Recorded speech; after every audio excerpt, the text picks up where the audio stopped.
أعوذ بالله من الشيطان الرجيم بسم الله الرحمن الرحيم والصلاة والسلام على سيدنا محمد وآله الطيبين الطاهرين. En el nombre de Dios, el compasivo, el misericordioso, que las bendiciones de Dios sean con el profeta del Islam, Muhammad, y los inmaculados imames de su familia. Dice Dios en el Sagrado Corán: أعوذ بالله من الشيطان الرجيم بسم الله الرحمن الرحيم. يرفع الله الذين آمنوا منكم والذين أوتوا العلم درجات والله بما تعملون خبير. Dios eleva en categorías o en grados a quienes han creído de entre vosotros y a aquellos a quienes les fue dado el conocimiento, y Dios está informado de cuanto hacéis. En esta ley del Sagrado Corán, Dios, Allah subhanahu wa ta'ala, glorificado sea, dispone o enuncia que existen mayores rangos para aquellos que primero creen y después tienen el conocimiento. Estamos extrayendo algunos hadices para el tema de hoy del libro El conocimiento y la sabiduría, que inshallah ya vamos a disponer en la web en su versión final. El tema del conocimiento es un tema muy importante, es importantísimo. Si bien puede parecer un cliché a estar elogiando el conocimiento, en realidad lo que vamos a ver es ver cuál es la valía del mismo. ¿Y cuál es el tipo de conocimiento que tiene esa valía y que puede llegar a ser determinante tanto para nuestra vida en este mundo como para lo más importante, que es para nuestra vida en el más allá? El tema de esta charla es los métodos, inshallah que sea una serie de charlas, de comprensión de las nociones religiosas. Las nociones religiosas, igual que cualquier otro tipo de noción, tienen componentes. Tienen como componente, por ejemplo, un enunciado que consta de un sujeto y un predicado, que consta de un tema sobre el cual estamos haciendo un juicio de valor o una afirmación. Entonces es importante reconocer o conocer cómo es que podemos llegar a darle importancia a esos valores, cómo hacer esos juicios de valores y cómo saber cuándo se lo realiza de una manera correcta. ¿Cuál es la fuente de ese juicio de valor? ¿Cuál es, podemos decir, el beneficio que puede llegar a tener? El beneficio que puede llegar a tener para nosotros, el beneficio mundano, beneficio espiritual, beneficio afectivo y cualquier otro tipo de beneficio o perjuicio que pudiera llegar a acarrearnos el hecho de actuar según esa noción o dejar de actuar según la misma. Cada noción moral, porque en general las nociones religiosas son nociones de carácter moral. Este tema ya lo hemos mencionado en algunas otras clases, en algunas otras charlas, que la religión está compuesta de tres grandes cuerpos principales. Uno son las creencias, otro es las prácticas y en tercer lugar es la moral, donde las creencias lo que hacen es darnos una cosmovisión, que es situarnos en el cosmos. Nos hacen entrever a dónde estamos situados, para de esa forma comenzar a aplicar ese conocimiento a través de las prácticas. Pero es el tercer cuerpo de nociones, que es el de la moral, que es la religión propiamente dicho. Propiamente dicha, siendo los dos primeros simplemente un preliminar.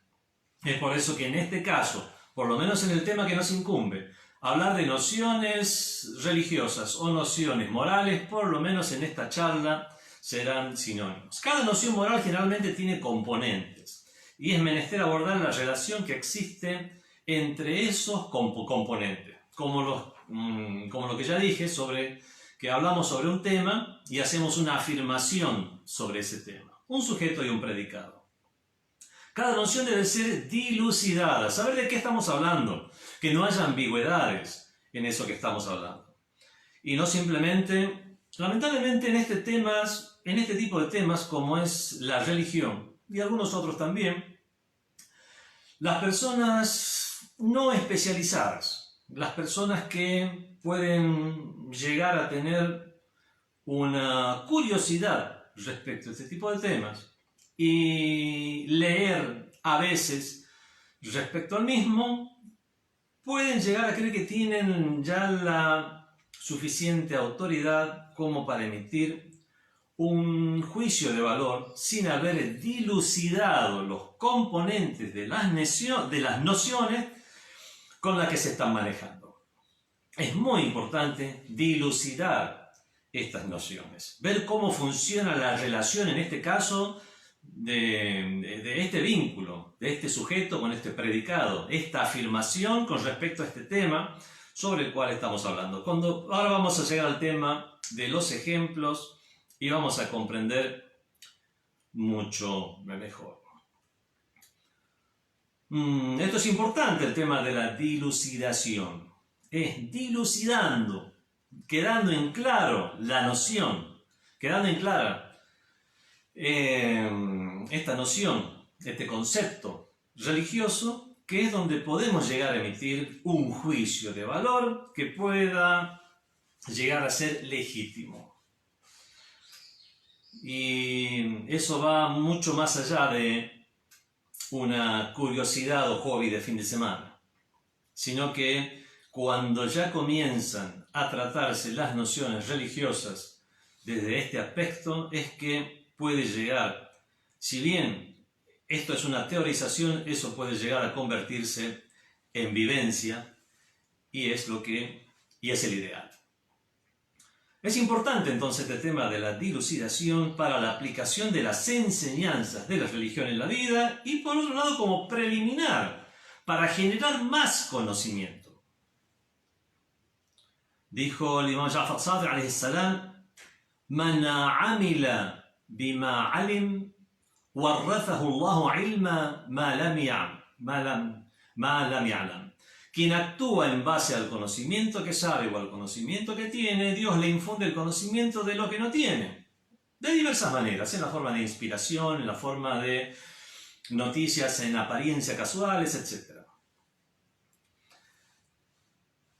La dilucidación es muy importante tener en cuenta esto, sobre todo en el tema islámico para los árabo-parlantes. La dilucidación no se obtiene a través de la traducción. No es una mera traducción de conceptos de un idioma a otro, sino que requiere una comprensión de las capas más profundas de la noción aparente que nos proporciona el lenguaje humano. Eso es lo que vamos a llamar comprensión de texto avanzada o comprensión de texto mucho más profunda, que está indicada en los hadices, en las narraciones de los inmaculados de la familia del profeta del Islam. Ya vamos a hablar de estas nociones más profundas que se encuentran tanto en el Sagrado Corán como en los hadices o narraciones, y por supuesto se encuentran a nuestro alrededor constantemente en la naturaleza en la forma de razonamientos primarios que luego podemos llegar a, no digo complicarlos, digo profundizarlos, para acceder ya a una información mucho más minuciosa. Y con la información obtenida se debe proceder a estudiar cómo es la vinculación entre esos, en este caso sujeto o predicado, o la noción y la afirmación o negación de la misma. Para eso, nosotros somos seres humanos, no hemos nacido con sabiduría, sino todo lo contrario, hemos nacido ignorantes, pero con capacidades. Lo que debemos hacer es desarrollar nuestras capacidades a través de diversas maneras, comenzando con, como hemos dicho en la charla anterior, con la fuente primaria y elemental de nuestros conocimientos, que son los sentidos, para después razonar esos datos que nos han brindado los sentidos y también, ¿por qué no?, usar esa inspiración, pero es algo que vamos a dejar para después. Inspiración en el caso de las personas comunes y corrientes y revelación para el caso de los profetas divinos. Algunos ven como cerrado y estrecho el área de maniobrabilidad y creatividad en la investigación de las nociones religiosas, como si fueran nociones que ya están escritas y que no se puede tocar, cuando eso está muy lejos de ser así. Desde que la humanidad, si bien tiene esta capacidad intrínseca para desarrollarse y evolucionar, no solamente como persona, como individuo, a lo largo de toda su vida personal y privada, sino para desarrollarse como civilización a lo largo de siglos, a lo largo de centurias y a lo largo y ancho del orbe, con las diferentes culturas y circunstancias que puedan llegar a tener los diferentes pueblos en toda época y en todo lugar. Desde que existe esta evolución, estas mismas nociones religiosas no pueden estar cerradas. En todo caso, lo que pueden tener son capas más profundas de comprensión, puesto que, como lo afirma el Islam, es con la revelación al profeta del Islam, Muhammad sallallahu alaihi wa alihi, que la bendición y la paz sean con él y con su descendencia, es que se ha cerrado la revelación. Y después del profeta del Islam no ha habido más revelación, ni ha habido ningún otro profeta. Como dice el mismo Sagrado Corán, él fue Khatamun Nabiyyin, el sello de los profetas. En las proposiciones religiosas se presta menos atención al texto y a las enseñanzas que están presentes en el mismo. Y lamentablemente se presta más atención a la capa más externa de un enunciado. Eso ha tenido diferentes causas. Primero, por lo que ya hemos hablado de que la humanidad va evolucionando. Y también eso se debe al hecho de haberse alejado las personas de las fuentes originales del Islam, de la religión y de la vida misma, como lo es el intelecto humano. Y muchos se han quedado con lo aparente, con la capa exterior, dejando de lado, tomando la cáscara y dejando la pulpa. Cuando el intelecto en primer lugar y el Corán, el Sagrado Corán y el Hadith, o dicho, hecho, o reconocimiento tácito o aprobación tácita del mensajero de Islam, y en el caso de los seguidores de la escuela de Ahlul Bayt, del Hadith también de los Inmaculados de Ahlul Bayt, conforma todo eso una fuente y un capital que tiene muchas capacidades de carácter científico, académico, que nos brindan la capacidad de procesar muchas cosas nuevas, modernas, mientras se da el avance de las épocas y del tiempo. Y esa es precisamente la tarea de la persona que se ha especializado en las nociones de la religión. Es hacer hablar al texto silencioso del Sagrado Corán y el Hadith. Y obviamente esto requiere una habilidad. Esa habilidad está dada por diferentes tipos de estudio que pueden llegar a tener las personas. El primero de los mismos, por supuesto, es el estudio de de la capa más exterior de esas nociones, como lo es el lenguaje aparente. Por lo tanto, en el caso del Islam y de las nociones islámicas, el estudio del idioma árabe. Pero como hemos dicho ya hace unos minutos, esto para nada significa que un árabe parlante ya está de por sí capacitado para comprender todas las diferentes acepciones de las nociones, las diferentes capas y profundidades de las nociones religiosas simplemente por el hecho de saber el idioma árabe. Y esto lo dijo el profeta del Islam, sallallahu alaihi wa alihi, cuando dice en un hadiz precisamente: inna lil Qur'ani zahran wa batnan. Ciertamente que el Corán tiene un aspecto aparente y tiene un aspecto oculto.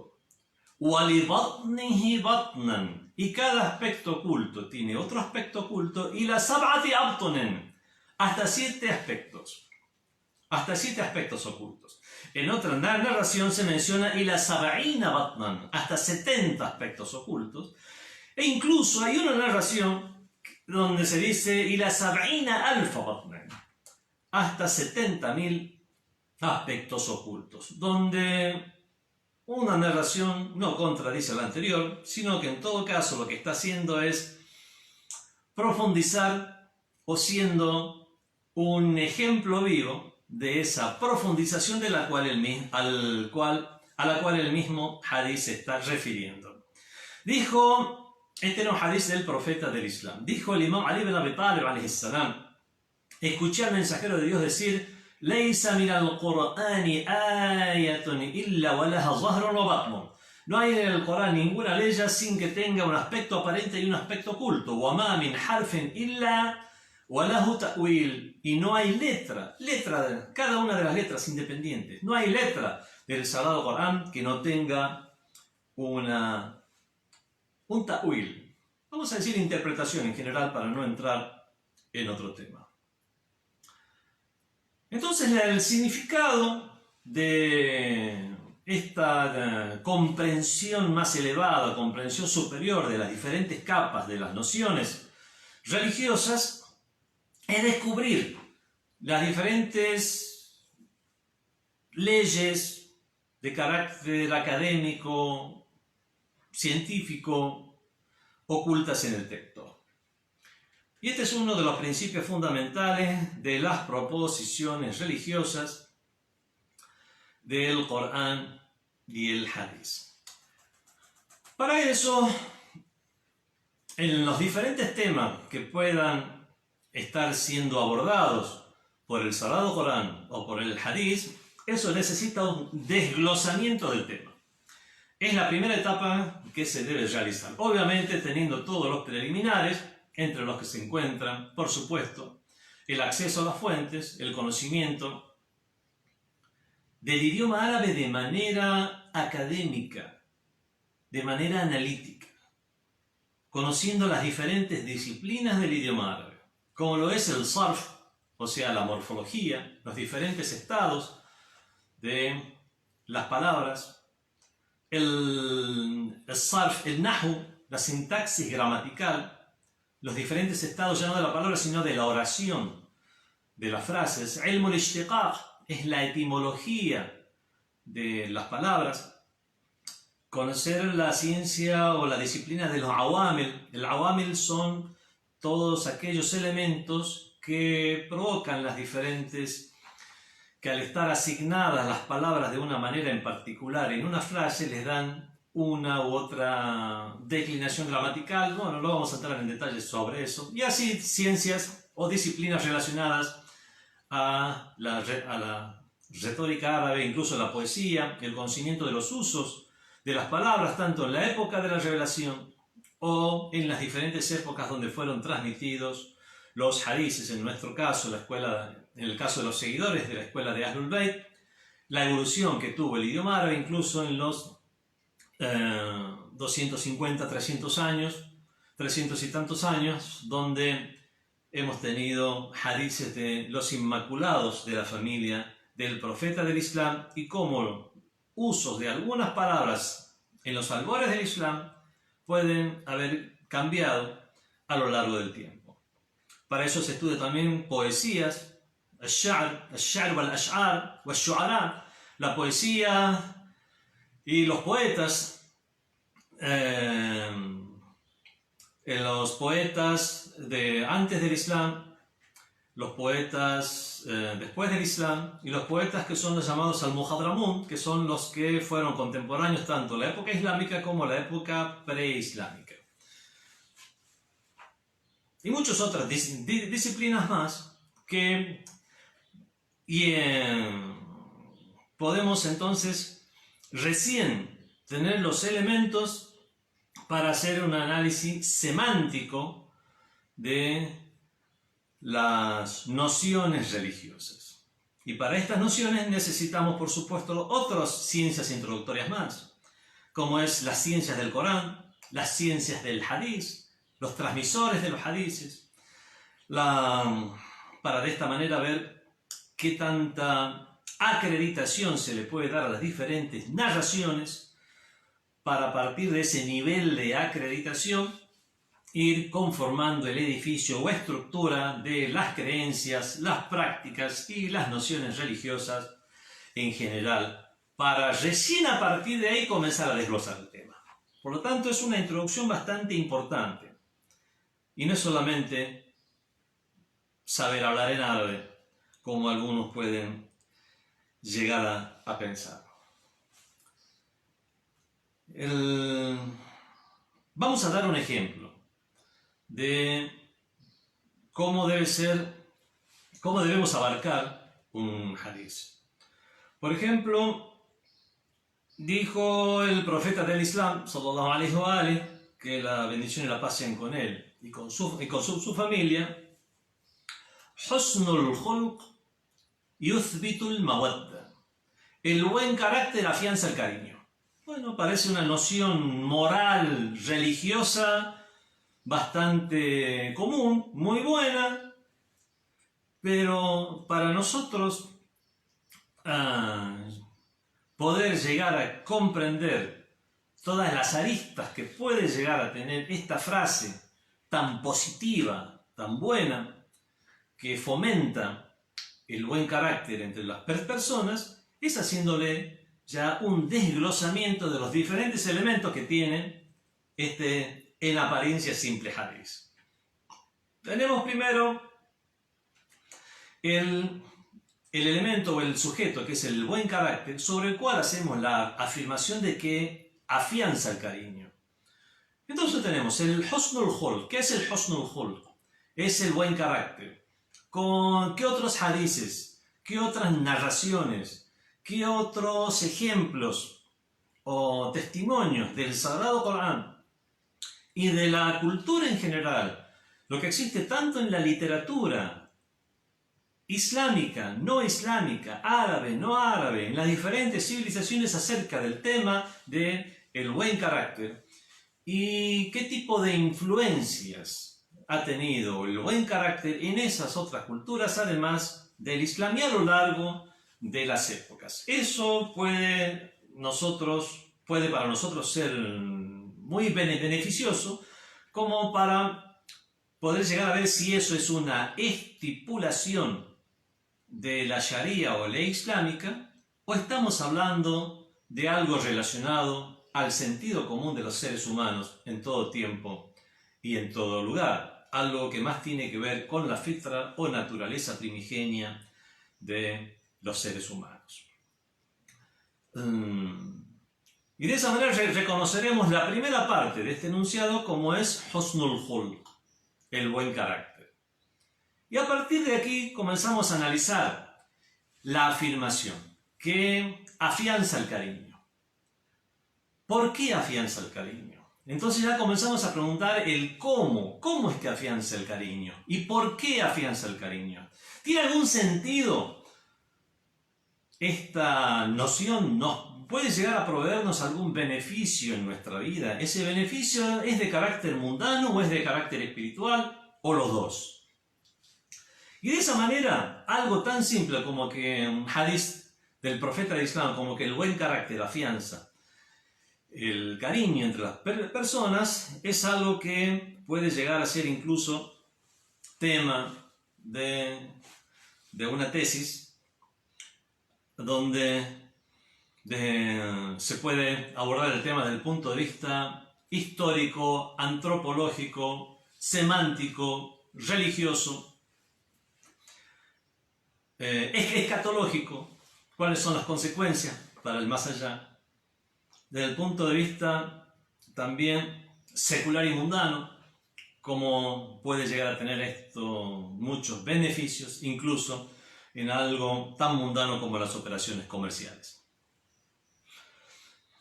Este es el tipo de análisis, y mucho más profundo todavía, por supuesto, que se requiere por lo menos de los sabios investigadores en los asuntos religiosos al abordar estos temas. Si bien puede quedar simplemente como una máxima de sabiduría del profeta de los musulmanes, para alguien que simplemente está leyendo algo por curiosidad y para aumentar su cultura general. Entonces vemos otros hadices relacionados a este tema. Por ejemplo, aquel que dice donde al-amanatu tujlibu rizq, la confiabilidad atrae el sustento, wal-khiyana tujlibu al-faqr, es tanto que la traición atrae la pobreza. Comenzamos a hacer un análisis de los diferentes componentes. Hay dos sujetos, que es la confiabilidad y la traición, y dos afirmaciones, una que atrae el sustento, la confiabilidad, y otra es que atrae la pobreza, la traición. Vemos que tal vez desde un análisis secular se podría llegar a pensar que es la traición la que podría aportar más riqueza y que es el ser honesto constantemente el que puede atraer más pobreza, a pesar de estar actuando religiosamente bien o éticamente bien, pero en la práctica tal vez esto no deja de ser una simple consigna religiosa. Entonces analizamos el tema. El tema es simplemente promover estas cualidades, la cualidad de la confiabilidad entre las personas y advertir a los seres humanos que deben alejarse de la traición para de esta manera tener una mejor calidad de vida, a pesar de sacrificar riquezas en este mundo. ¿Ese es el sentido del hadith? ¿O no? El sentido es legítimo, verdadero y exacto, donde realmente la traición atrae a la pobreza. Y hacemos así un estudio, tanto de los hadices, donde abordamos lo simbólico, lo real, lo virtual, lo metafórico.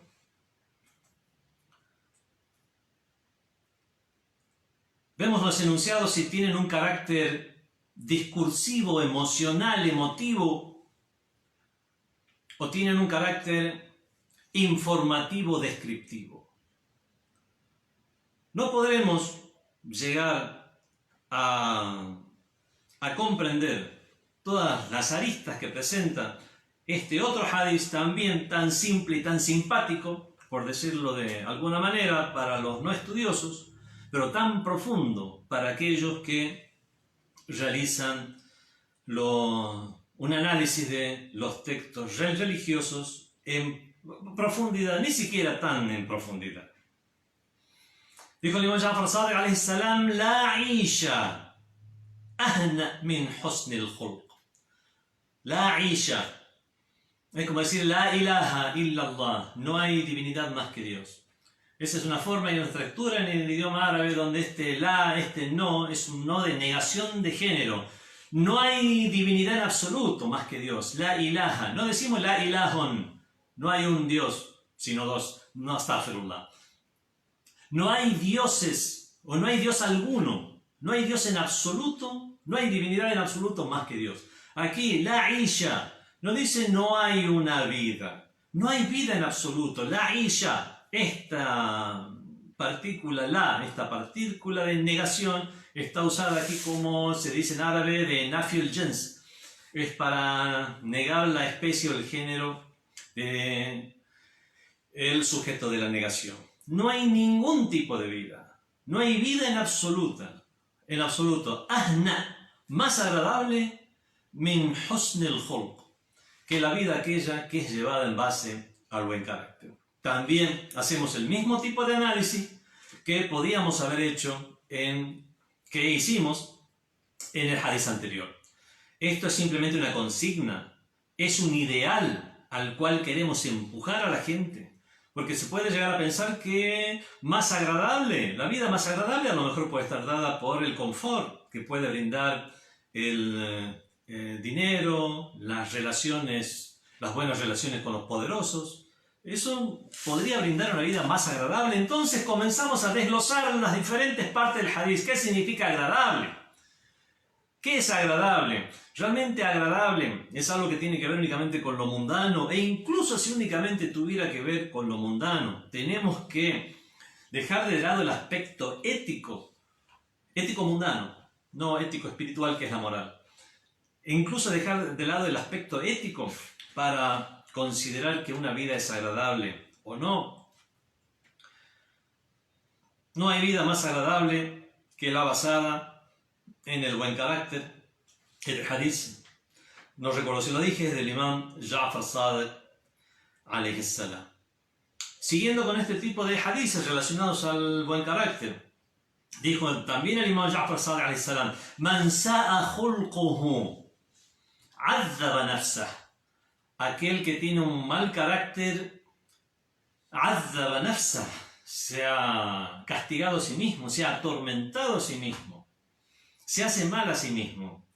Aquí hablamos ya entonces de que podemos comprender que hay una relación, y según el hadith, es una relación directa entre el mal carácter y un padecimiento psicológico, incluso ya de carácter patológico, y no algo circunstancial. Desde que el enunciado es general. Los conocedores del idioma árabe van a comprender que el enunciado es general, que no hay ningún tipo de excepción, entonces es una relación que se da en cualquier caso. El mal carácter trae aparejado el padecimiento anímico o espiritual. Por lo tanto, hablamos de un padecimiento psicológico de las personas que tienen un mal carácter, lo cual a lo mejor puede ser disimulado o no, por mucho tiempo o no, pero que finalmente va a salir a la luz, puesto que es algo que llega a dominar sobre el ser humano. No vamos a hacer un análisis profundo como el que estamos nosotros mismos aconsejando, puesto que ahora simplemente estamos mencionando ejemplos de cómo debe ser el estudio de estas nociones. Vemos entonces que no hay que subestimar a las nociones religiosas por el hecho de que el tema de estudio sean nociones morales que todos podemos llegar a comprender por el sentido común en primera instancia. Robar está mal, insultar está mal, ser bueno con los demás está bien, eso ya lo sabe cualquiera. Bueno, si bien son nociones que están en la naturaleza primigenia de los seres humanos, por lo tanto, todos los seres humanos en cualquier tiempo, en cualquier lugar, en cualquier cultura, pueden llegar a comprender estas nociones, eso puede llegar a ser lamentablemente degradado y alterado, tal vez no en la concepción primaria del concepto, sino en los casos de aplicación. Vemos hoy en día cómo se está insultando, se está discriminando a médicos por el hecho de tratar enfermos con esta pandemia actual, que es la del coronavirus. Vemos cómo es algo que cualquier persona en su sano juicio puede llegar a darse cuenta de lo incorrecto de este tema, en general por lo menos, sin hablar de casos determinados. Pero vemos qué sucede. Por lo tanto, no es tan así de que cualquier noción de este tipo pueda llegar a comprenderse tan fácilmente, sino que son las nociones que más predispuestas están para la alteración, porque es mediante la alteración de las mismas que hay personas, no vamos a juzgarlas de malas o buenas, ya Dios las juzgará, que para aprovecharse para conseguir cuestiones mundanales, llegan a alterar estas nociones, y de manera muy recurrente, incluso cuando se piensa que se está haciendo un bien. Uno de los nombres del día del juicio final tiene muchos nombres. Yom al-Qiyamah, día de la resurrección. Yom al-Din, día de la religión. Tiene Yom al-Hisab, el día del cómputo, etc. Muchos otros nombres más. Uno de los nombres es Yom al-Taghabun, el día donde nos demos cuenta que nos hemos engañado a nosotros mismos. Algunos traducen como el día de la decepción recíproca. Es de la autodecepción. Cuando pensemos que hicimos el bien, como dice Sado Corán, que ellos piensan que yuhsinuna sun'a, ellos piensan que hicieron el bien cuando realmente hicieron el mal. Hay personas que desde las trincheras de la religión, izando las banderas de la religión, es que cometen estos excesos. En alguna otra charla habremos explicado que eso no es un descrédito para la religión en sí misma, sino todo lo contrario, el que hace un análisis minucioso del porqué de este fenómeno, que es usando a la religión que se cometen tantos excesos, asesinatos, etc., vemos que es precisamente por la legitimidad de la religión, porque una gran falsedad se monta sobre una gran verdad para poder llegar a tratar de buscar una legitimación a pesar de que los efectos o los actos que los seguidores de tales ideas perpetran o realizan van a estar en contra del sentido común. La única forma es montar esa falsedad sobre una gran verdad como lo es la religión, que pueden llegar a perdurar en el tiempo, por lo menos durante un tiempo, estas falsas ideas. Entonces vemos que ya no estamos hablando de personas que abiertamente están en contra de la religión, sino que incluso puede ser en nombre de la religión que se cometan estos excesos y alteraciones del libro sagrado, de los hadices, de las narraciones e incluso de conceptos y nociones fundamentales como son las nociones morales. Vemos entonces que el tema es para tomarse de manera mucho más seria. Musa alayhi salam, se alejó de su pueblo para subir al monte Sinaí, para recibir las tablas de la ley.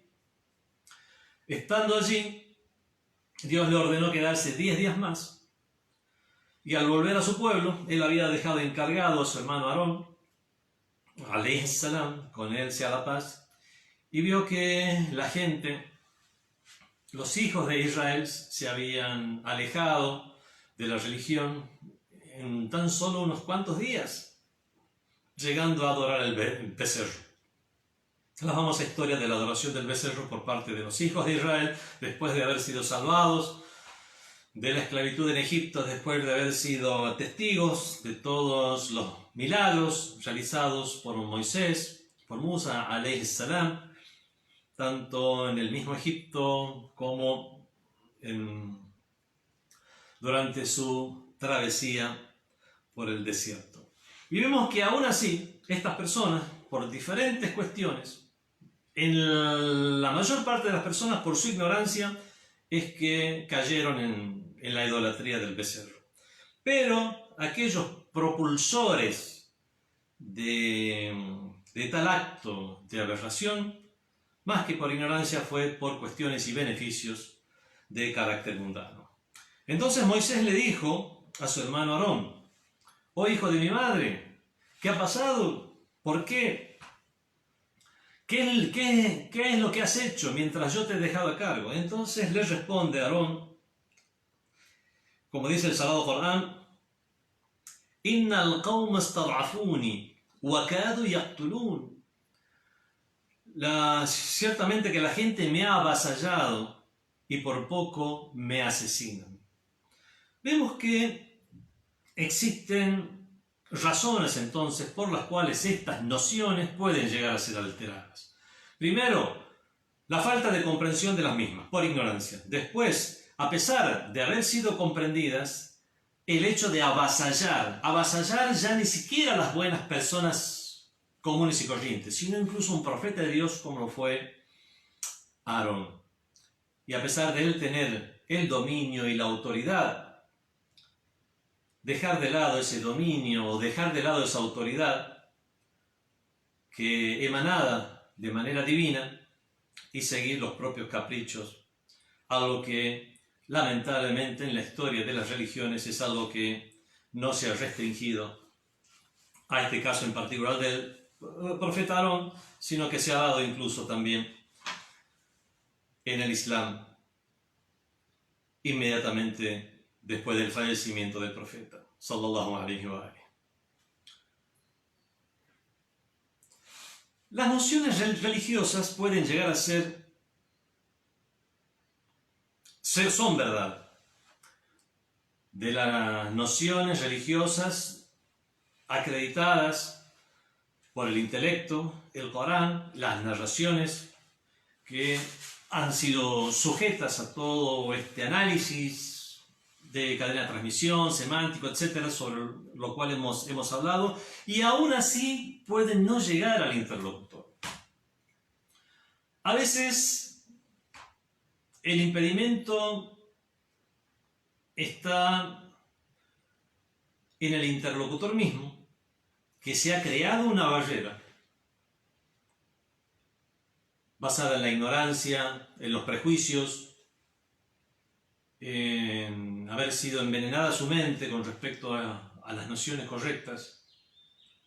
Y otras veces el problema o el obstáculo no está en el interlocutor, sino en el difusor.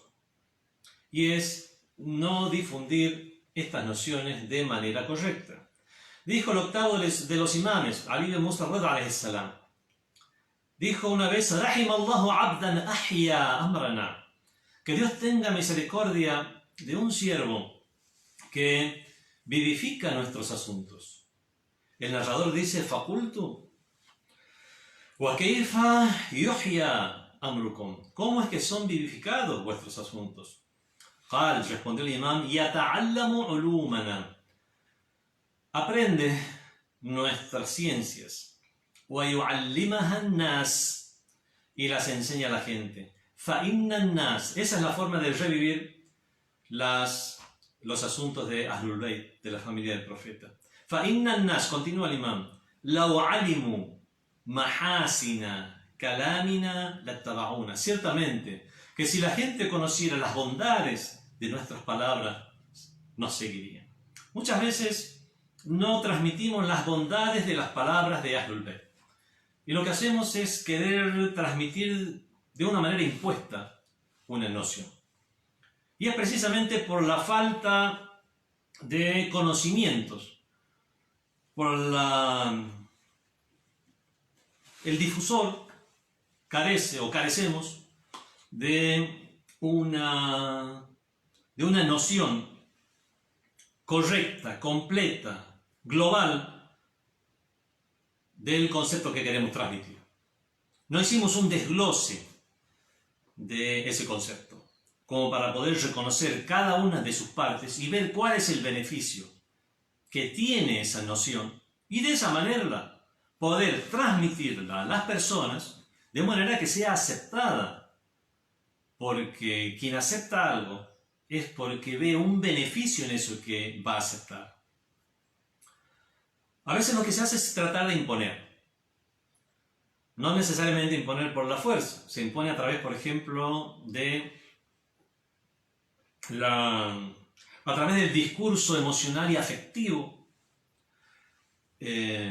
valiéndose de lealtades entre comillas, de carácter consanguíneo, de amistad o lealtad a uno mismo por haber asumido una postura por diferentes años y entonces tener miedo de traicionarse a uno mismo, es que muchas veces se recurre a estas lealtades para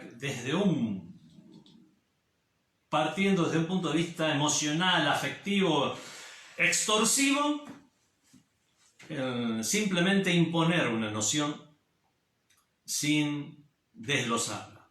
Dijo el Imam Pedro alayhi, si la gente conociera cuáles son las bondades que están contenidas en nuestras palabras, nos seguiría. Lo que hay que hacer es transmitir las bondades de las palabras de Ahlul Bayt. ¿Cuáles son los beneficios que tiene para la persona, para la humanidad, para la sociedad, para el mundo?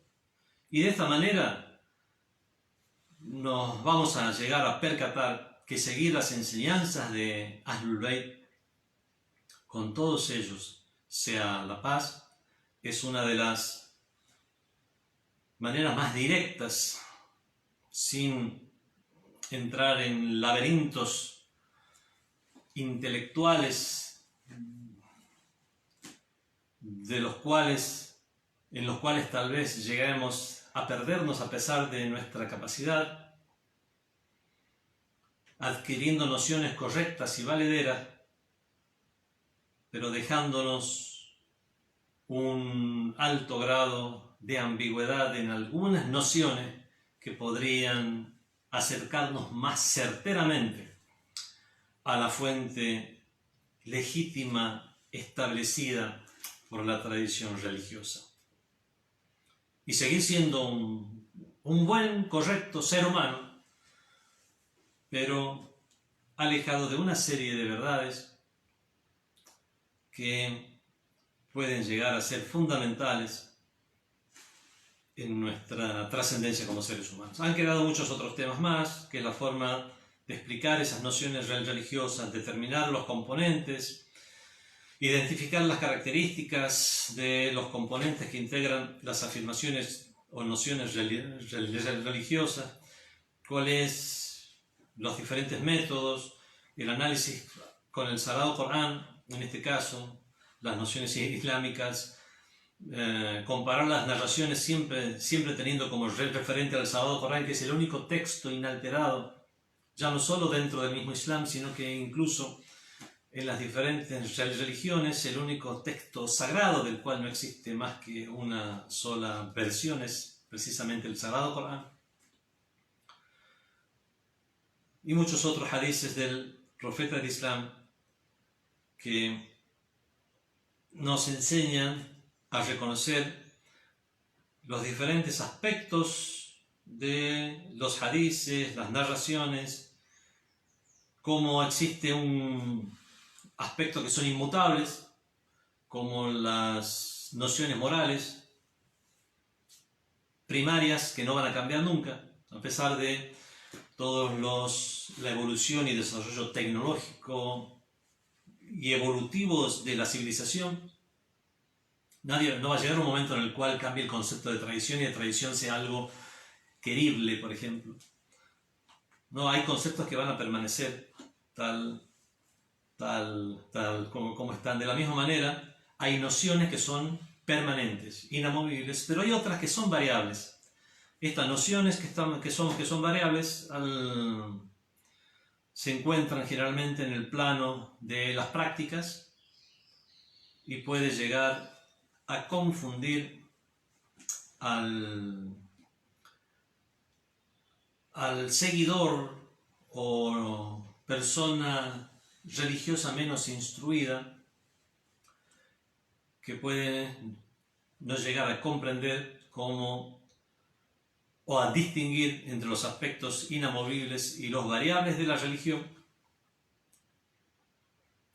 lo cual pueda llegar a acarrearle perjuicio tanto a él como a su familia y a su sociedad. Y muchas otras nociones más, razón por la cual vamos a seguir con esta serie de charlas, inshallah, y por segunda charla consecutiva no he leído hadices de este libro, que es del conocimiento y la sabiduría, aunque seguimos haciendo propaganda del mismo. Continuamos inshallah la próxima semana. Wassalamu alaikum wa rahmatullahi wa barakatuh.